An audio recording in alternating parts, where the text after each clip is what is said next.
എഴുത്തോട് നമ്മളുടെ പ്രൊമോ റിവ്യൂലേക്ക് എല്ലാവർക്കും സ്വാഗതം. അങ്ങനെ നമ്മൾ സ്റ്റാലിൻ്റെ അടുത്താണെങ്കിൽ ബാലേന്ദ്രൻ ആ സത്യം വെളിപ്പെടുത്തുന്നുണ്ട് കേട്ടോ. അപ്പം വൈജയന്തി പ്രസവിച്ച ആ കുഞ്ഞ് ജീവിച്ചിരിപ്പുണ്ടെന്നൊക്കെ പറയുന്ന സമയത്ത് നമ്മൾ സ്റ്റാലിനാണെങ്കിൽ ആ ഷോക്കാവുകയൊക്കെ ചെയ്യുന്നുണ്ട് കേട്ടോ. അപ്പം നമ്മൾ ബാലേന്ദ്രൻ പറയുന്നുണ്ട് അതൊരു പെൺകുട്ടിയാണെന്നൊക്കെ പറയുന്നുണ്ട് കേട്ടോ. അപ്പം അതിൻ്റെ പേരാണെങ്കിൽ അലീന എന്നൊക്കെ പറയുകയൊക്കെ ചെയ്യുന്നുണ്ട്.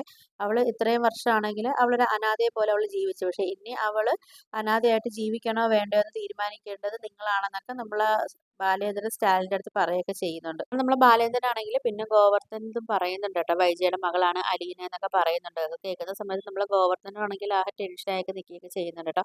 പിന്നെ ഇടയ്ക്ക് നമ്മൾ അലീനയെ കാണിക്കുന്നുണ്ട്. അലീന കരയുന്നതൊക്കെ ആയിട്ട് കാണിക്കുകയൊക്കെ ചെയ്യുന്നുണ്ട്. പിന്നെ നമ്മളെ വൈജയന്തിയും ഒക്കെ കാണിക്കുന്നുണ്ട് കേട്ടോ. വൈജയന്തിയൊക്കെ ടെൻഷനായൊക്കെ ഇരിക്കുന്നതൊക്കെ കാണിക്കുന്നുണ്ട്. അപ്പം ഇനിയിപ്പം അറിയാനുള്ളത് ഇനി വൈജയന്തി മാത്രമാണ് ഇനി അറിയാനുള്ളത്. അപ്പം അലീനയുടെ അച്ഛനും ആ സത്യങ്ങളെല്ലാം അറിഞ്ഞിട്ടുണ്ട്. അലീന എന്ന മോളുണ്ട് ജീവിച്ചിരിപ്പുണ്ടെന്നൊക്കെയുള്ള സത്യം നമ്മൾ സ്റ്റാലിന് പറഞ്ഞിട്ടുണ്ട്. ഇനിയിപ്പം എന്തായിരിക്കും കൂട്ടുകാർ സ്റ്റാലിൻ നമ്മൾ അലീനയെ സ്വീകരിക്കുവോ ഇല്ലയോ അതാണ് ഇനി അടുത്ത ട്വിസ്റ്റായിട്ട് വരാൻ പോകുന്നത്. അപ്പോൾ വീഡിയോസൊക്കെ ഇഷ്ടപ്പെട്ടാൽ ഒന്ന് ലൈക്ക് ചെയ്ത് ഷെയർ ചെയ്ത് സബ്സ്ക്രൈബ് ചെയ്ത് ബെല്ലൈക്കൻ എനേബിൾ ചെയ്ത് ഒന്ന് സപ്പോർട്ട് ചെയ്യണേ.